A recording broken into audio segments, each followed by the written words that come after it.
안녕하세요. 민승기 노무사입니다. 오늘은 휴게 시간 중 근로에 대해 알아보겠습니다. 특히 휴게 시간 동안 업무를 한 경우 어떻게 추가 임금을 받을 수 있는지와 그 과정에서 중요한 입증 책임에 대해 실제 사례를 통해 구체적으로 설명해 드릴게요. 첫 번째 사례는 민 대리의 이야기입니다. 민 대리는 하루에 8시간 근무하며 중간에 1시간의 점심시간을 가지게 되어 있었습니다. 하지만 민 대리는 점심시간에 상사의 지시 없이 자발적으로 동료를 도와서 업무를 했습니다. 이후 민 대리는 점심시간에 일을 했으니 그 시간을 근로시간으로 인정받아 추가 임금을 청구할 수 있겠다는 생각에 노동청에 진정을 제기했습니다. 그러나 노동청에서 민 대리에게 요구한 것은 두 가지였습니다. 첫째, 근로를 한 사실을 입증할 객관적인 증거가 필요했고, 둘째, 상사의 명확한 업무 지시가 있었다는 증거를 제시해야 한다는 것이었습니다.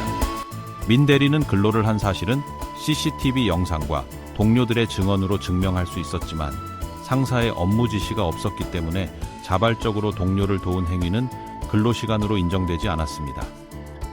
결과적으로 민 대리는 근로사실은 입증했지만 상사의 명확한 지시가 없었던 관계로 추가 임금을 받을 수 없었습니다. 이 사례에서 중요한 점은 휴게 시간 중 업무를 했다 하더라도 상사의 지시가 없다면 그 시간은 근로시간으로 인정되지 않을 수 있다는 점입니다.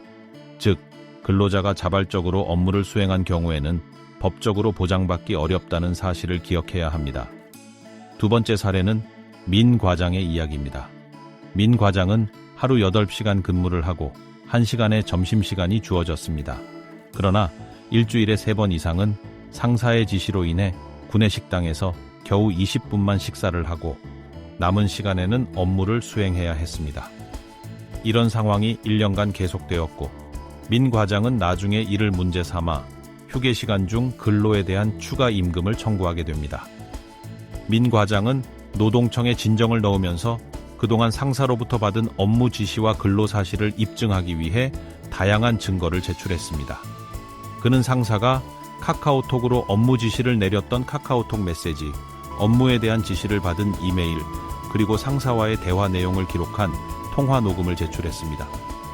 이러한 명확한 증거들 덕분에 노동청은 민 과장이 휴게 시간에 업무를 수행한 사실과 상사의 지시를 모두 인정했고, 결과적으로 민 과장은 추가 임금을 지급받게 되었습니다. 이 두 번째 사례는 휴게 시간 중 업무를 인정받기 위한 증거의 중요성을 잘 보여줍니다. 민 과장은 상사의 지시가 있었다는 점을 카카오톡, 이메일, 통화 녹음 등 다양한 방식으로 입증했고, 덕분에 그가 휴게 시간 동안 근무했다는 사실을 인정받아 임금을 청구할 수 있었습니다.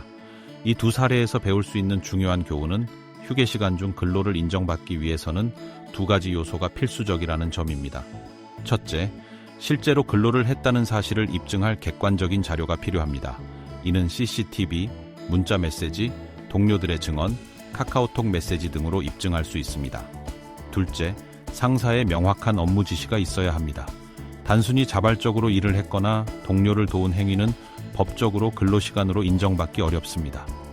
이를 증명할 수 있는 이메일, 통화 기록, 문자 메시지 등의 증거를 확보하는 것이 매우 중요합니다. 따라서 휴게 시간에 근로를 하게 되었다면 반드시 증거를 남기고 상사의 업무 지시가 있었음을 입증할 수 있는 자료를 준비해 두는 것이 핵심입니다. 이를 통해 근로시간을 인정받고 정당한 추가 임금을 받을 수 있습니다.